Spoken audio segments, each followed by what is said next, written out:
welcome to Astrology Breakdown. I am Journey Ryan, and I am here with my good old friend, Energy. What's going on, Energy? Hello, I'm back again like a bad penny. Yes, it's a good penny. It's a good one. It's a one on heads. It's a good penny. All right, guys. Squirrel's out on assignment, so she will be joining us again next week. So, guys, make sure you tune in and get a little bit of a breakdown with Squirrel as well. All right, so we got a lot of things happening in the transits out there. We've got a lot of Aquarius energy hitting us up. So we're going to dive a little bit into our upcoming transits and what's about to happen there, and then we're going to dive a little bit deeper in about all that energy I was just talking about when it comes to Aquarius. All So that heady energy. exactly, and what it's bringing forward and how we're feeling at that point. Yeah, absolutely. Well, look, just looking at the transits at the moment, we still have Sun in Aquarius at the moment.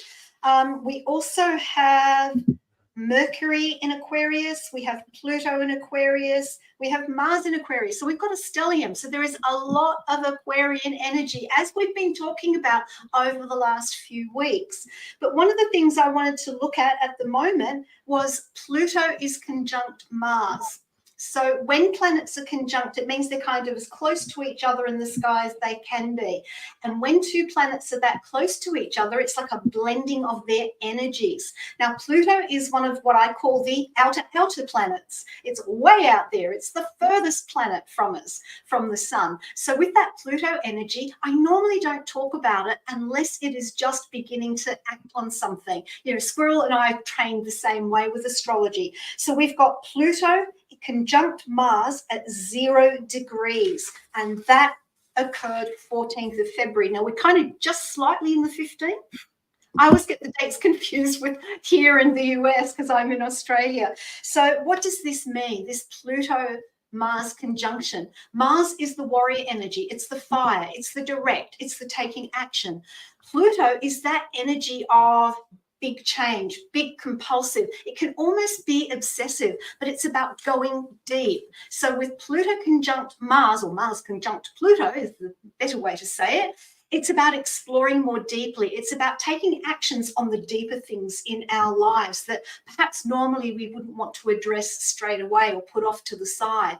It's about getting in touch with you at your core purpose. Why are you here? Now, that's a bit esoteric, but that does impact our day-to-day lives. So it's looking at intimacy as well, new levels of intimacy, because that energy of Pluto, it drives deep, it dives very deep, and it's very emotionally driven as well. And it's interesting that this is occurring around the time of Valentine's Day as well. So this energy is almost like explosive, deep, intimate Valentine's Day energy. Now, that could be for good or bad.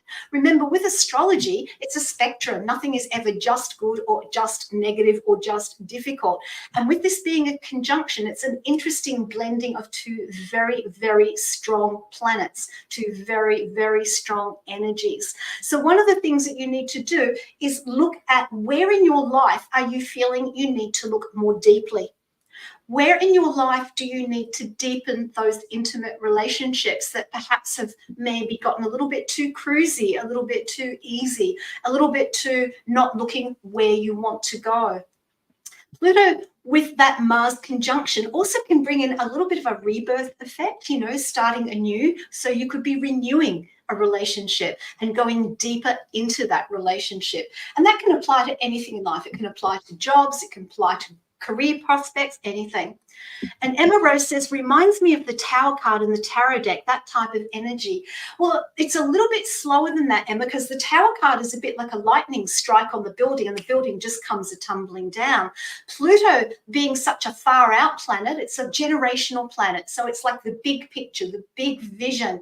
And so it has a tendency to work more slowly. However, with that Mars planet there, yes, things are sped up somewhat. So it is about change, but it's a slow change.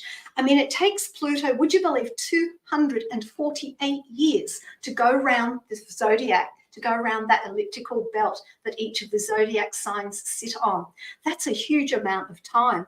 And it spends anywhere from 12 to 32 years in each sign, depending on whether it goes retrograde or not. So there's all of that to consider as well. The other thing, it's about letting go of stuff. letting go, taking the action to actually let go of things that are no longer working for you.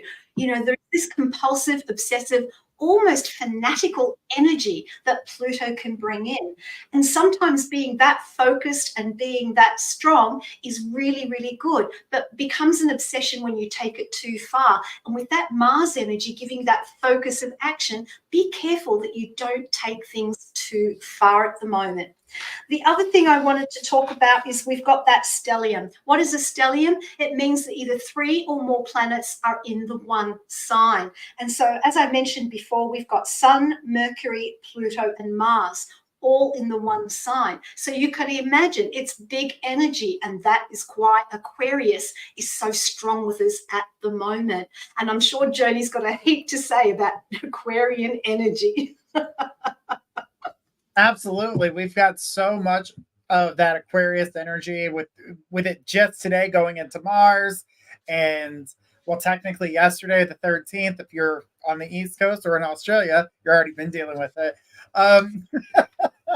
But we have a lot going on. We've got Mercury and the Sun, Mercury, Venus, Mars, Pluto. And when you were talking about Pluto, because it is about the generations, it's about how the generational energy changes. So Pluto being in this sign right now is not a bad thing. We need things to change. Some of our old ways don't work today. And some of the generational things that we've got going on in our families don't work today. There are new traditions. There are new things people want to imply. The old ways are no longer working. That's why we grow in society, to allow ourselves for that change. We need to be open to change, but not dis what we've had in our past. We learn from our past, and if we forget our past, we repeat it. So we need to remember what our generations have brought to the table, what our generations, all these generations have brought forth, what they've learned, how they've learned it, and what we can do different to make it better for ourselves in the present. So that change can start with you. Absolutely. And it's about not throwing the baby out with the bathwater. I know it's an old-fashioned saying, but it's a really relevant one. Maybe it's a new one we need to change. Maybe it's a new one we need to change. We'll have to come up with a more techno-appropriate one, I think. But you're so right, Joni. This Pluto energy, all we have to do is read the news. We just need to look at what's going on in the world right now.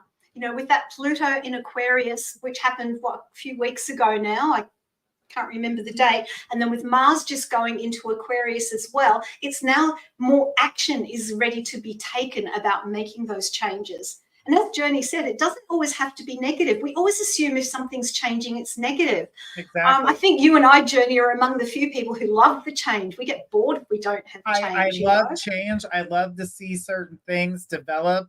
Now, not going to say I love every single change, because some things you've become so accustomed to, so used to, that it takes you a moment to adjust to what is different.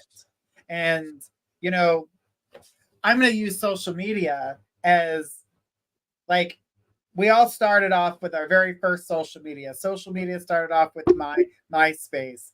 Everything was all about MySpace, all about you, all about what we want.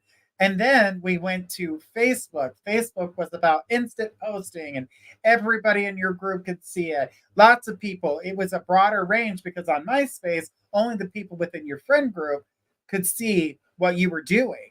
So now they opened the door, which led to Instagram, Snapchat, TikTok, Twitter, now called X, and new ones coming about. There's so much change, but it's a lot of the same. They're all based off of the original with something added to it, just like the generational energies that we're talking about, making those change. And they have changed in different generations of, let's say, different generations of the app.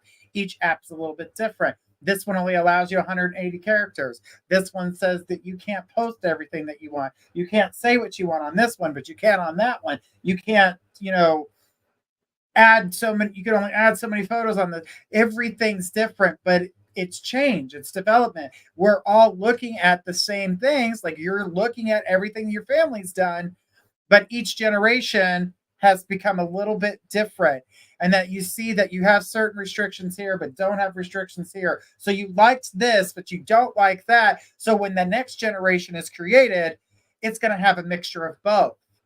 See, we learn from our experiences, and these changes can actually better us rather than hinder us. So we need to look more towards the positives versus the negatives, because the negatives are the first thing that we remember.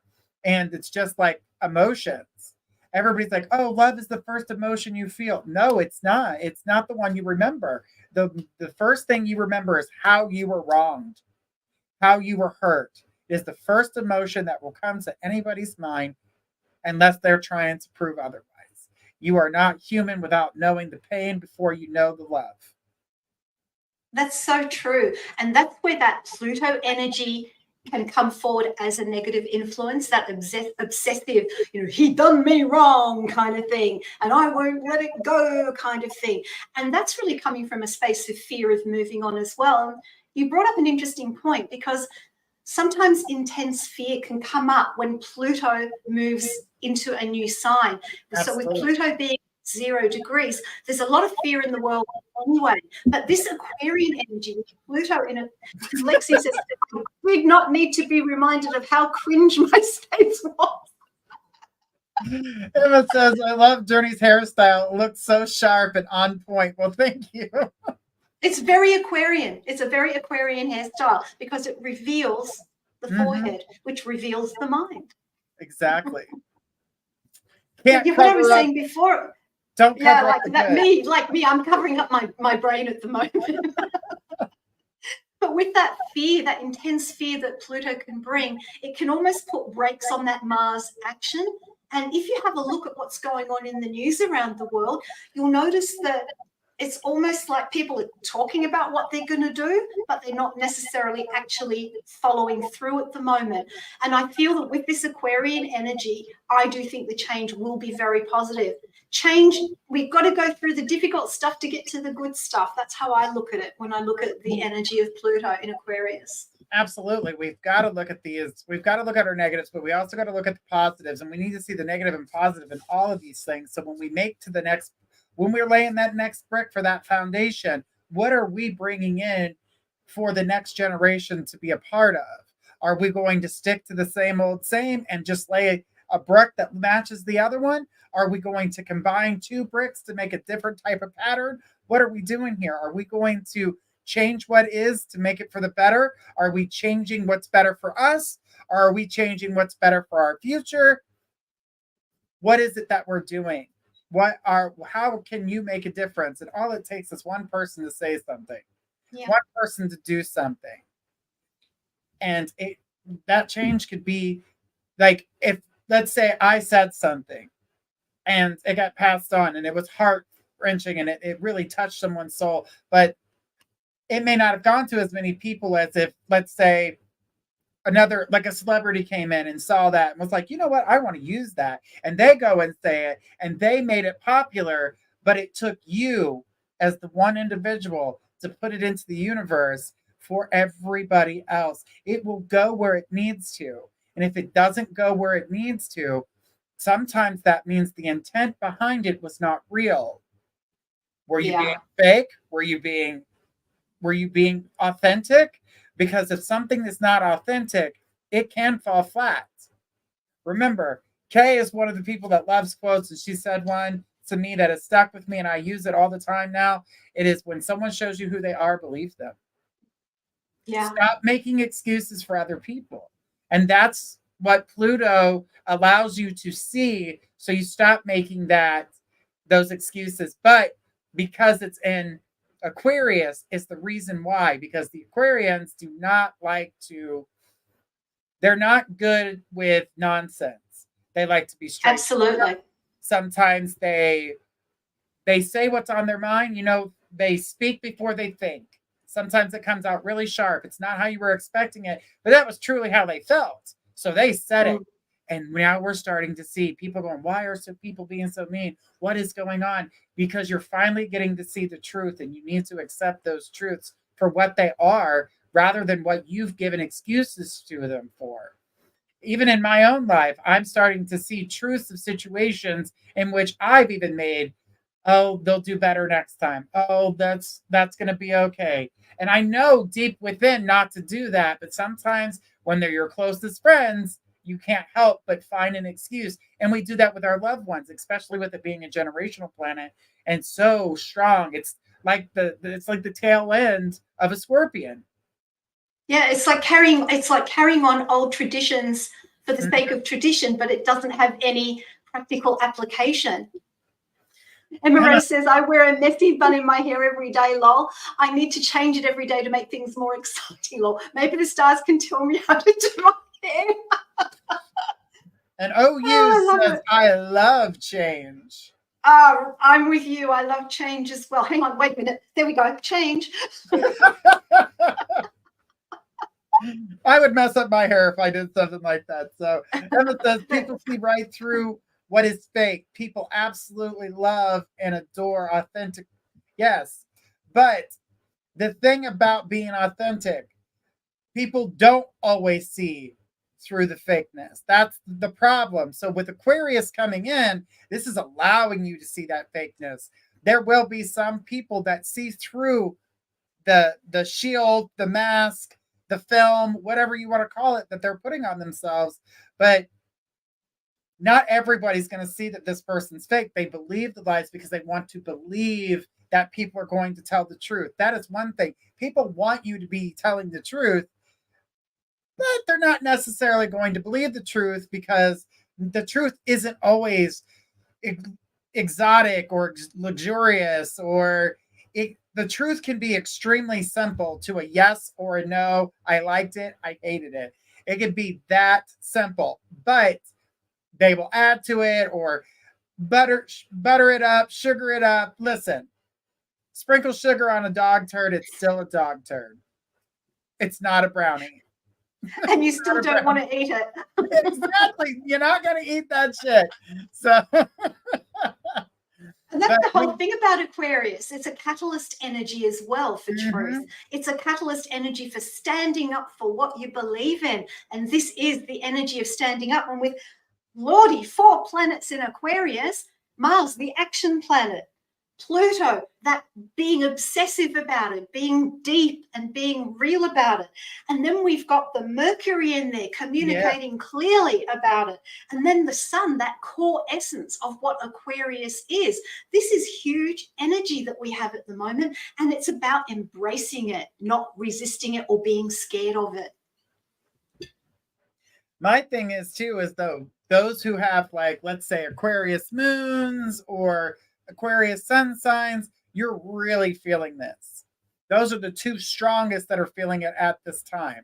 Now, other planets, I'm not saying that they don't affect, or even a rising sign that is an Aquarius, you guys are going to feel it. Those are your 3 strongest signs: your sun, your rising, and your moon, because they're the ones that affect you the most.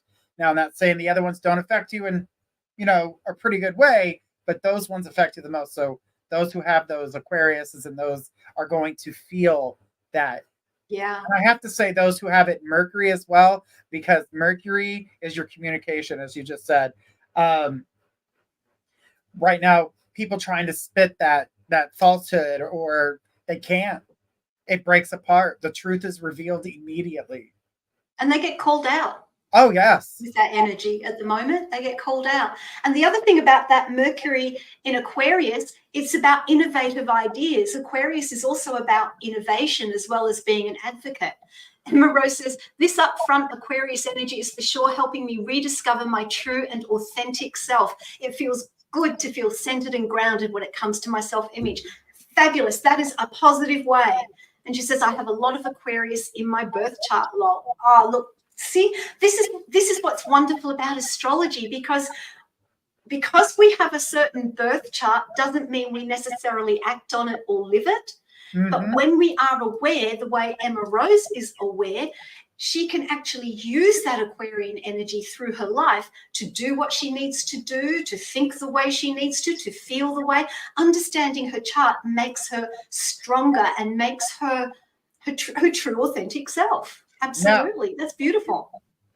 to those who see the two sides of the coin here, we have the side in the light where those Aquariuses can be very truth giving and very forceful with that, but they're also amazing avoiders. They can avoid something to no end. To no end Yes. here. They will avoid because they don't want to communicate with it because it can't be sugar coated. It would be too harsh for you. And they see that. So they think that through logically. But Aquarians also make really good leaders. A healthy Aquarian can make an amazing leader. They do. And it's funny you should say that. Mm-hmm. It's funny you should say that, Journey, because I have Venus in Aquarius. Yeah. And so for me, committing to relationships has been one of the hardest things in my life to do until I met my husband. Then it was like done and dusted. Done. But when you committed, you committed. Yes. That is your life. And that's, yes. And that's that fixed air energy of Aquarius. Once you do decide, once you do commit, it's like, I'm not changing that. I'm not changing that. Lexi says, I want to get my birth chart done. Do you guys do that? We do. We do that. Absolutely. Just send an email over to mypsychicconnection.com and we will be more than happy to get that information and set you up with an appointment to get your birth chart done right there on the site. So guys, just check it out. That's mypsychicconnection.com. Check us out. We'll get you guys all set up for those who would like to get their natal charts done. And trust me, you know this when getting a chart done. You need to have at least an hour to an hour and a half of time available in order to go through all that goes into explaining your chart, letting you know, how, helping you understand why certain things are the way they are. Because anybody that says they can do it within 20, 30 minutes is not giving you the full details. It's like 10 to 15 minutes on each and everything. And then how to collaborate and bring that all together.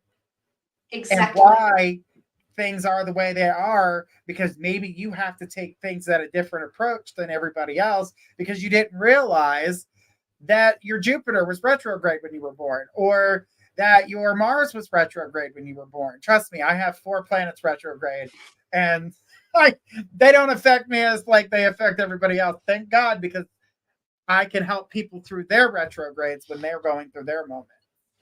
Well, the retrogrades are actually natural for you, so it doesn't come as a disservice to you, because they're part of who you are. Emma says, my Neptune and Uranus are both in Aquarius, same with the Lith and Fama in my birth chart.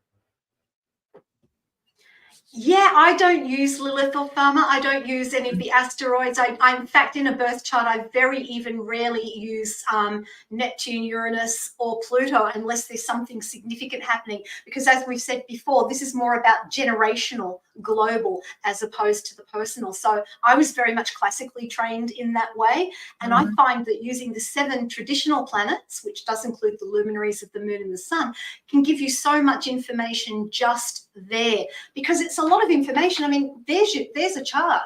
It's complex. It's very complex.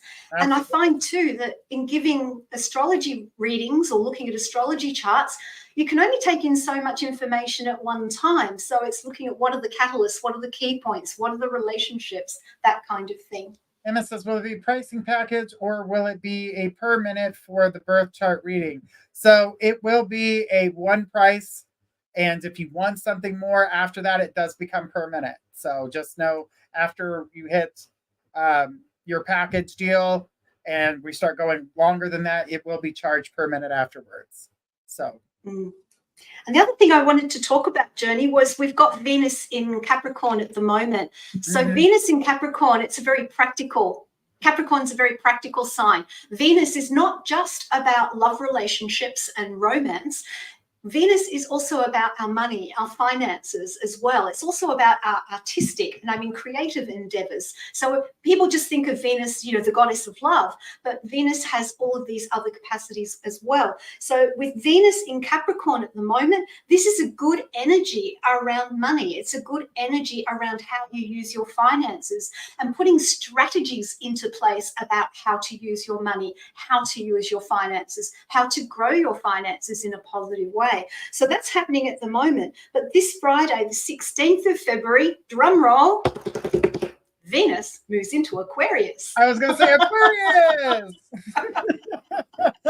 So that takes a different tack yet again. So we add that money component, love component, the creative component into that Aquarian energy, along with these other planets. It's going to be huge on Friday. Absolutely. So again, just another planet sliding into that Aquarius realm. And the moon was in Aquarius when it was new. We got the new moon in Aquarius. So that energy is still lingering, but I do believe now it's in Aries. So now we've got that fiery energy going on. Just moved into Taurus, I believe. So we just left Aries. We went into Taurus. Okay. Yeah, because the moon only stays in a sign about 2.5, two or 3 days, depending on the rotation and circling and all that kind of thing. That I think the last time also I checked, it was Aries. The moon in Taurus is exalted as well. Now, what does that fancy word exalted mean?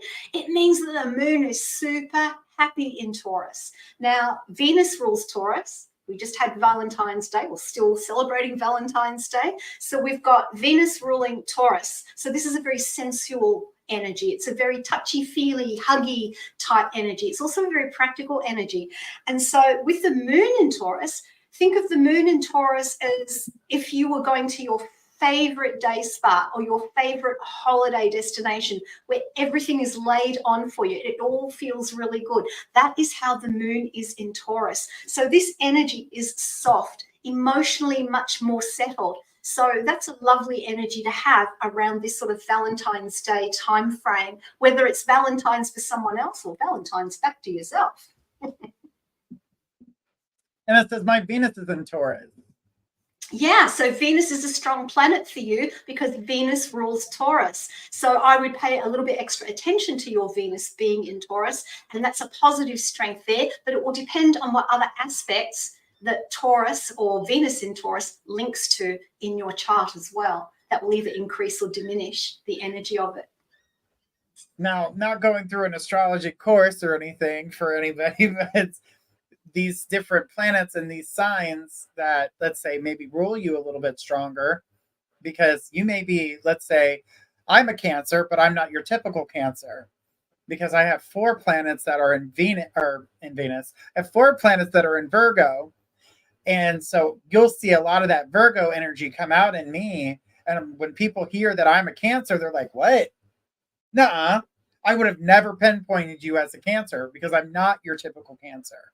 I have a lot of that Virgo energy that gives me a certain type of drive, which the water does help balance out and calm some of those, maybe the neurotic energies a little bit down, because they can be washed away. Some of those neurotic energies can definitely. Did you say Cancerian energy was neurotic, emotionally neurotic? Ooh. But it does help. But when they're all in an uproar, then just leave me alone. Turn it goes into hibernation mode. Just leave me alone. But yeah, the crab retreats into its shell. Exactly. And then when you've got that, let's say we've got all this Aquarius. Now my moon's Aquarius, so I've noticed my mood has gotten stronger. Even though the moon is in Taurus, it's not in Aquarius with all this extra Aquarius energy, because the moon is my ruling planet as a Cancer. It really has a strong effect on me. So I'm feeling all this. And do remember, we've got Taurus going on. We're in what? Is it a waxing? Oh, I'd have to look that up. I can look real quick at the moon phase at the moment. We need Miss Squirrel would definitely know. Let me have a quick look while we're. I've got it right here. Give me just 1 second. It's a we're waxing. Crescent. Yes, we're waxing crescent.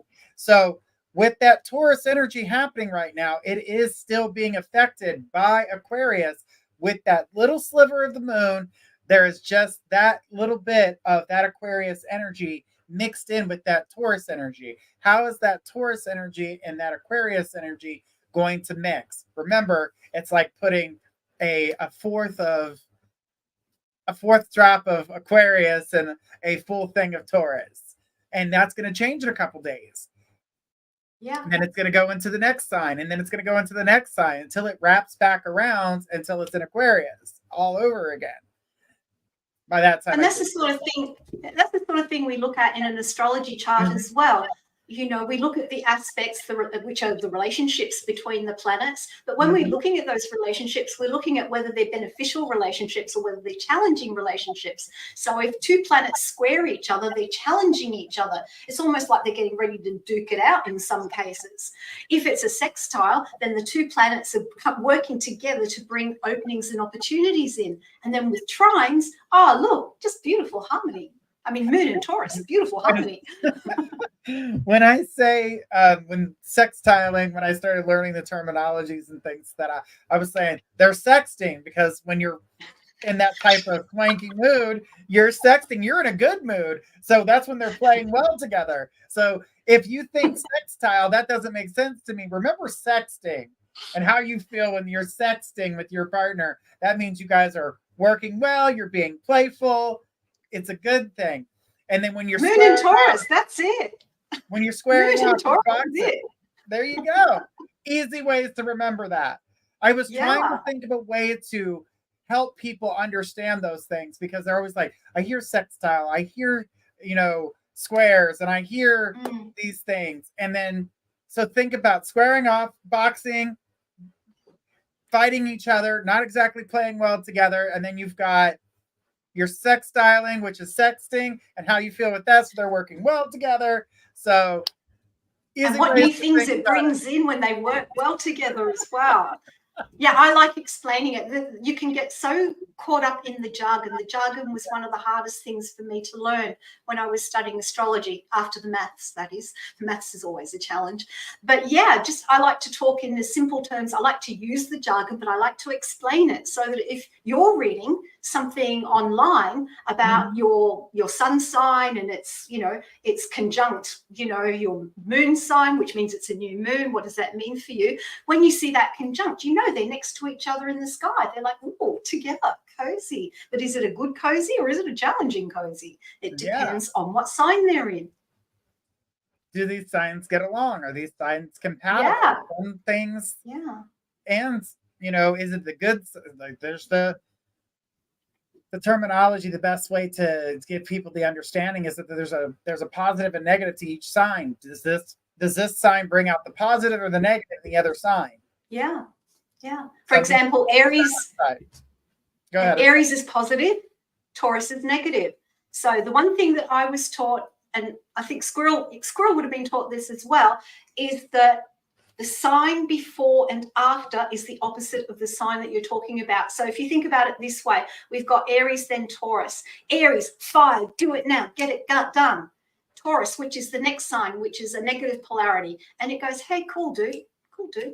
It'll be fine. Let's just be practical and slow about this. Let's not make any big changes for the sake of it. And Aries is going, no, we got to go in there. And that happens all the way through the signs around the zodiac. I love it. And it's an easy way to distinguish the signs as well if you're unsure. Right. Absolutely. 100%. And that's why I wonder if anyone's got any... Yeah, I'm looking for questions. I reckon let's get some questions going. If you've got a question about astrology, come on, pop it in the chat and we'll do our best to answer it for you. It'll be great fun. I love the interaction. I love it when you ask questions because it fires up my Sagittarian head and my moon in Gemini. And my little brain goes Absolutely. And Emma says, yes, it's also in my second house, which is pretty cool. I believe she's talking about Taurus. So if you've got Taurus in your second house, Taurus is a home. That's its natural home, the second house. People mistake signs for houses, and we don't talk a lot about houses. It's something that Squirrel and Joni and I have said we need to talk a little bit more about houses in the future to help you understand. If you think of houses as the area of life, so the second house is about your physical assets, about your house, about your money. Emma says Venus in Taurus. Yeah, Venus rules Taurus. So and all that being in the second house, they're all at home. So that also makes the energy of that stronger for you, Emma Rose, as well. But with that second house, it's about money, finances. It's, going to the bank and organizing that loan. With the moon there, it brings in an emotional component. How do you feel about your money? Does the things that are going on with your money at the moment upset you, or do you feel good about where it's at? Venus in Taurus, how are you in relationships? You like to take relationships a little bit more slowly and steadily, but you need that, and you're the one that needs the hugs, and you need to give the hugs, but you also like to show your passion through what you do for others. So, it would be like buying you a $200 gift voucher as opposed to going and buying you a dozen roses. That's kind of the difference that you can see. Now, not every Taurus is like that because of other parts of their chart, but that's kind of like a base feel to that particular thing with Venus in Taurus in the second house. It just goes round and round. So we were just talking about Venus, and we've got it right now in Capricorn, which is about to transfer on Friday. That's your love planet. Capricorn is very logical.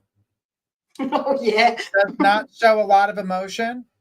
And with all this Aquarius energy on top of it, it's not going to change when it switches over to Aquarius, because with all of this extra amplified Aquarius energy, it's again more truth telling, more.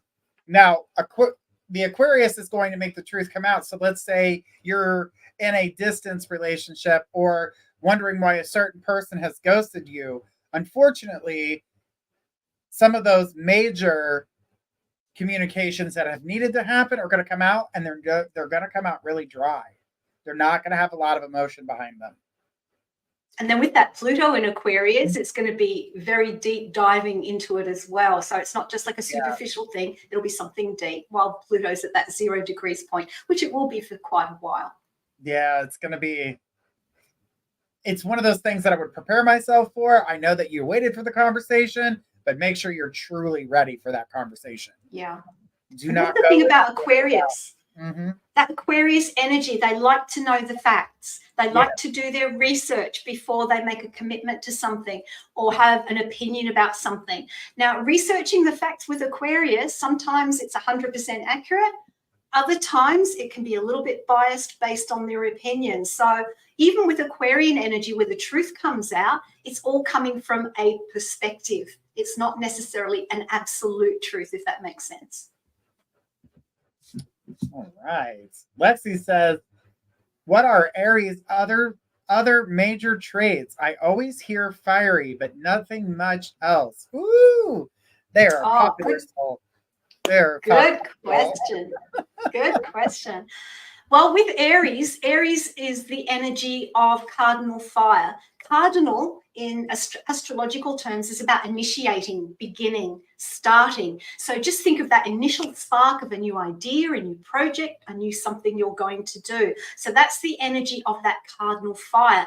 And fire burns hot and strong in that Aries energy. But it doesn't last long. I know that sounds awful. It doesn't last long. But what it is you get the idea, you act on it, you do it, and it's done. The way I like to use it, the analogy I use for Aries energy is it's like a rocket going in one direction. All the fuel is on the rocket. The rocket's pointed in that one direction, and then it goes. But once that fuel is gone, the rocket falls. So with that Aries energy, commitment can be a little bit hard.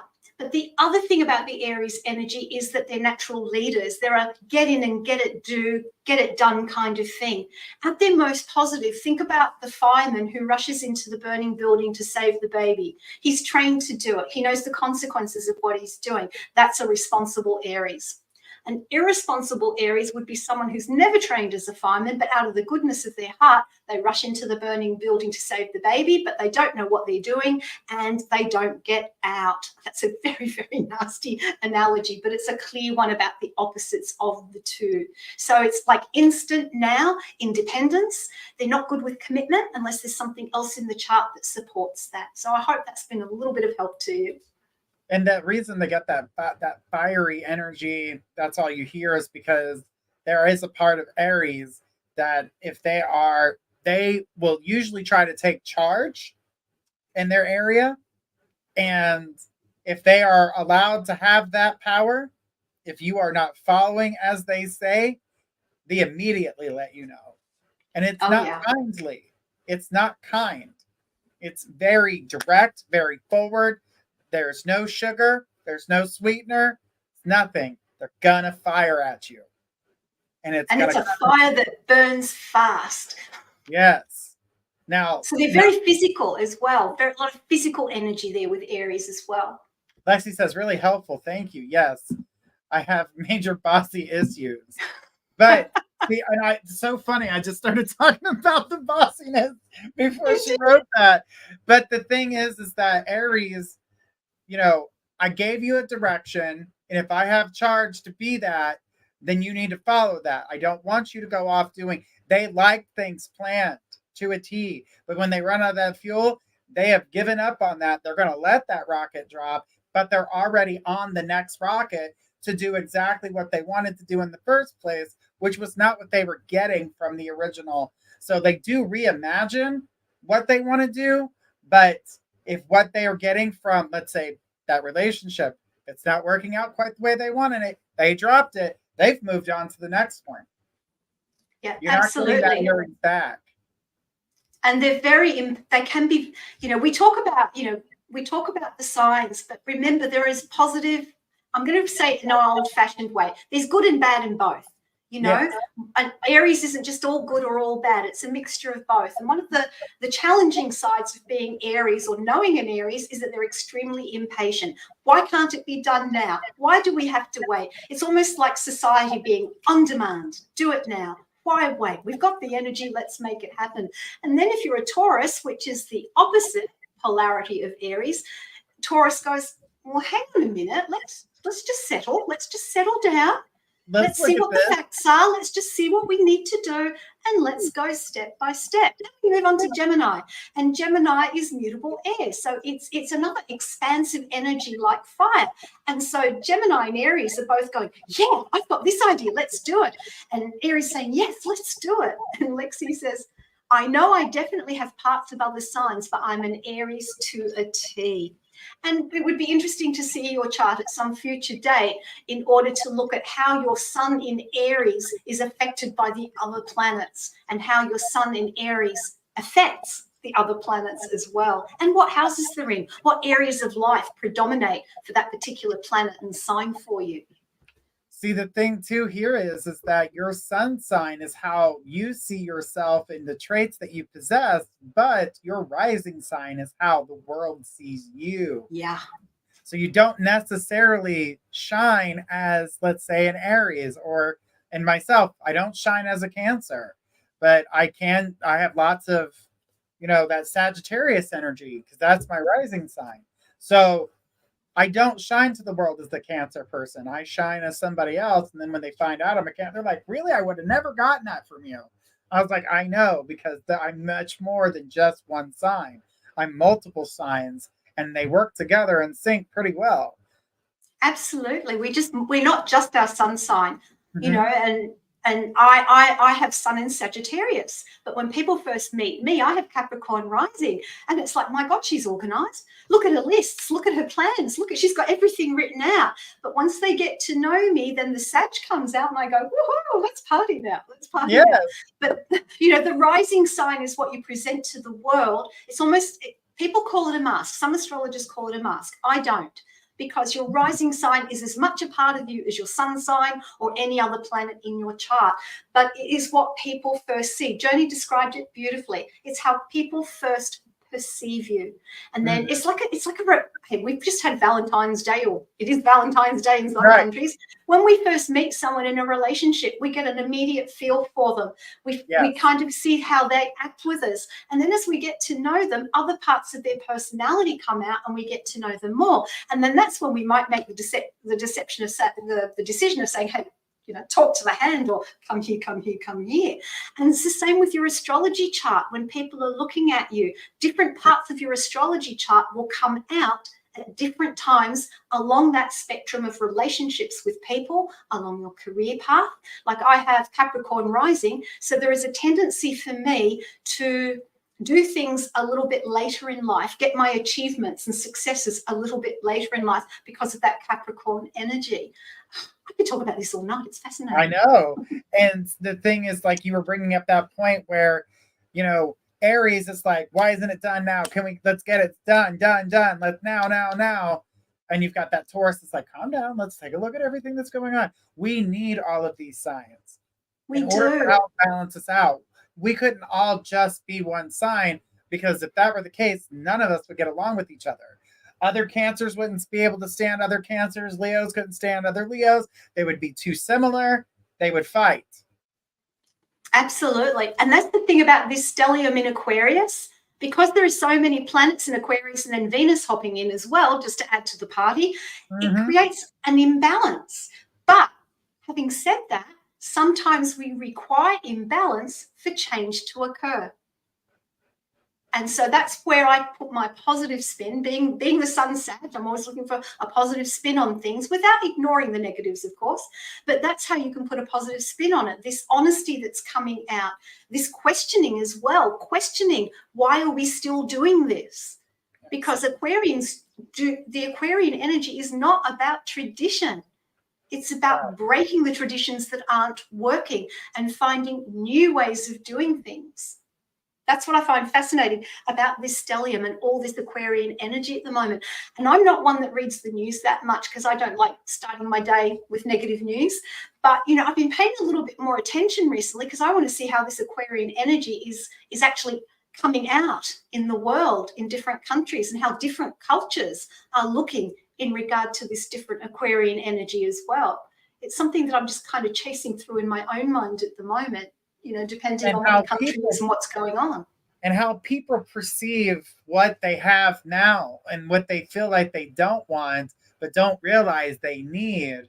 And without certain structures in place, and this is why history is written, and it's why we study history. It's the reason why we have certain people in power, because we need those certain things to still be in place. Because sometimes we look at ourselves and be like, we don't need that.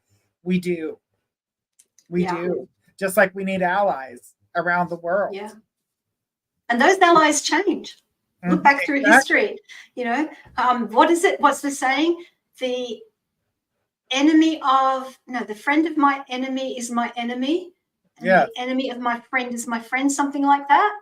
And that's all changing. I find that quite fascinating as well. Countries that were at war in the Second World War, I'm actually going to go back and look at the astrology of all that because I think that'd be really interesting. And when those countries, you know, Japan and Germany were the enemy, they were the bad guys, you know, naughty.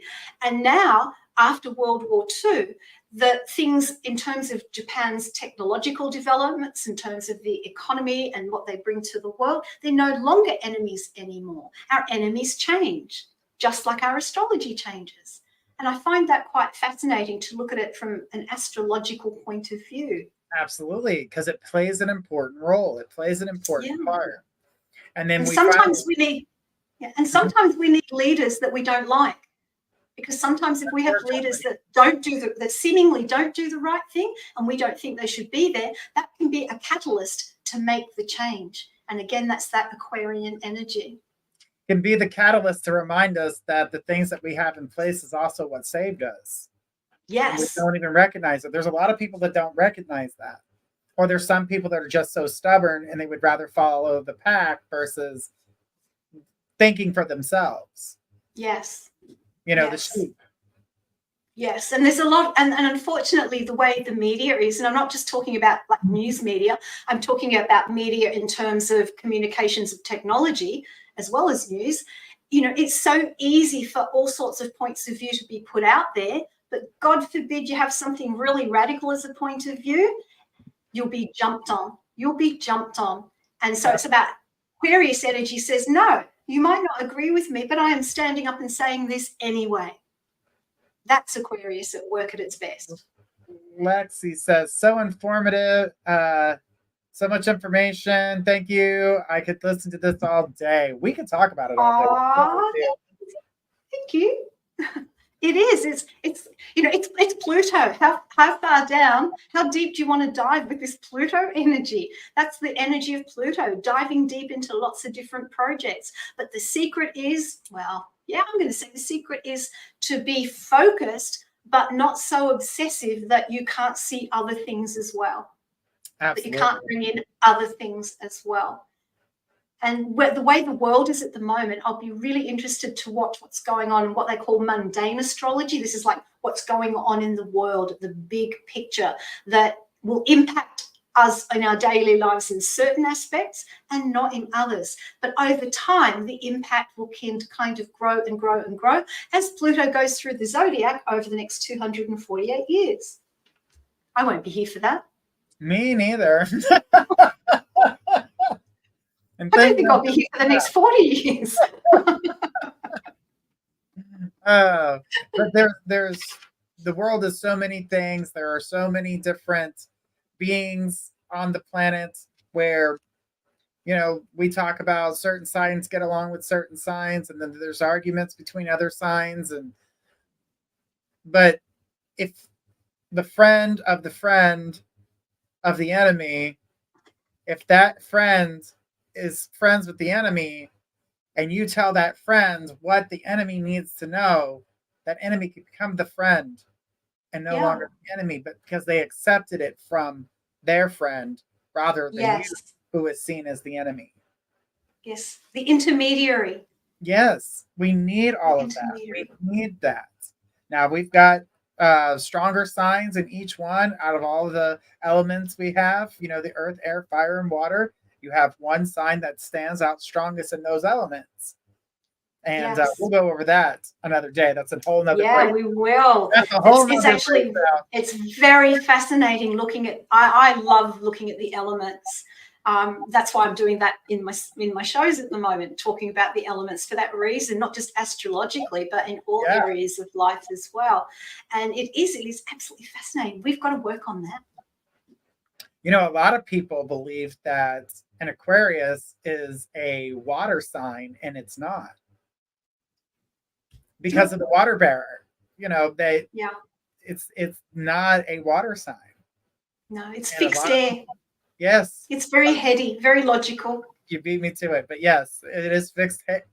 Yeah. I said hair. let me do my fixed hair. There we go. But the fixed air, it's very logical. It's in its head. It needs to know the facts, but it is definitely not a water sign. A lot of people hear Aquarius and the first thing aqua, that's what they hear, and it's not a water sign. And it was very confusing when I first started learning. You need to go and check out Skwirl's Mythology of Astrology videos that we have on YouTube, and go and check out the mythology of Aquarius. You'll find it really interesting. The very first story she did on the network. So guys, check it out. It is the very first story that she told on the network. She has gone through all 12 of the zodiac. So guys, go ahead and check that out. There's also no 13th zodiac, just so you know. There's a 13th constellation. There are tons of constellations out there, but from the perspective of astrology, we work with 12, and that's with Western astrology. I follow the tropical system of astrology, which is based on the seasons, and there are 12 zodiacs in relation to the seasons. It's not actually what is physically up there when you look up in the sky. Right. So that can be confusing for people as well. And then we've got other types of astrology where they are looking at the constellations in the sky at the moment. But even NASA said, no, it's not the 13th sign of the zodiac. From memory, I think I read an article on that. But it did create a heck of a lot of confusion. But it comes out every few years, that story. It recycles around. I've seen that story. A lot of people bring that up, and they've talked to me about it. I was like, that's misinformation. Yeah. And what's that old saying? A little knowledge can be dangerous. Yes, and this year we're catching up with our calendar with our leap year. So there will be a 29th of February. So I completely forgot that it was a leap year. Oh, the astrology will be interesting to look at. I will be live on the 29th. Woohoo! I want to hear what you have to say about it. Years. That show's once every 4 years, so we got to make it a special one.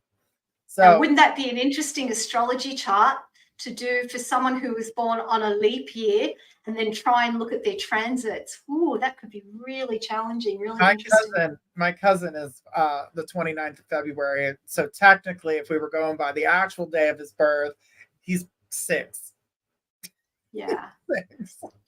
It's a bit like human to dog years.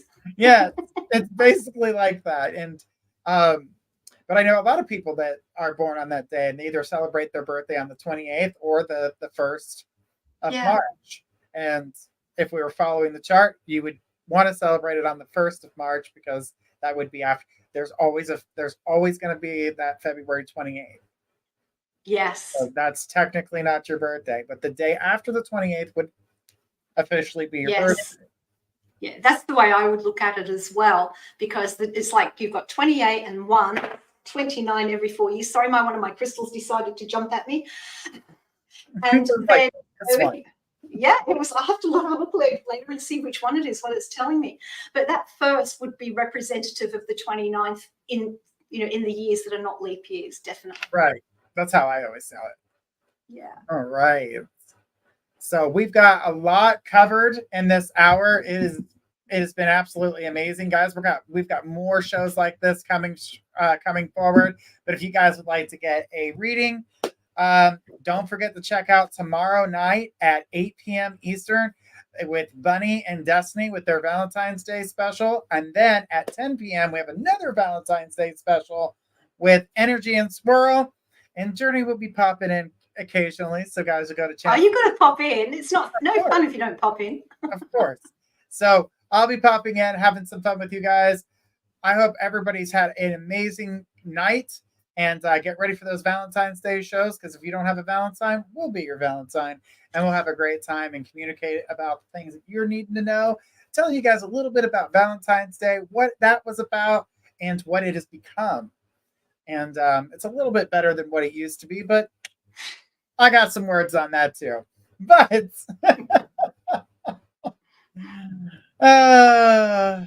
the corporations and what they do. They're going to be great shows. They're going to be lots and lots of fun, I think. I've even got some special love decks. But Pluto's stopping them in their tracks with that. Yeah. But, I'm going to turn Pluto around and say, I'm just going to dive deep into my wonderful relationship. Absolutely. Take the challenge up. Well, Energy, this has been absolutely amazing. Thank you so much for joining me and having a good time with me here. Oh, it was great fun. And as usual, Journey, you always put stars in my eyes. Sorry, I just had to do that. Yay, so excited. All right, guys. Well, this has been a wonderful hour with you guys. We will catch you guys all next week with Astrology Breakdown. But like I said, don't fret. We've got 2 more shows tomorrow. And then we've got another show on Thursday with this guy right here, Journey Ryan. So guys, make sure you're tuning in. Have a beautiful night. And we will catch you guys all again next week with Astrology Breakdown. Bye.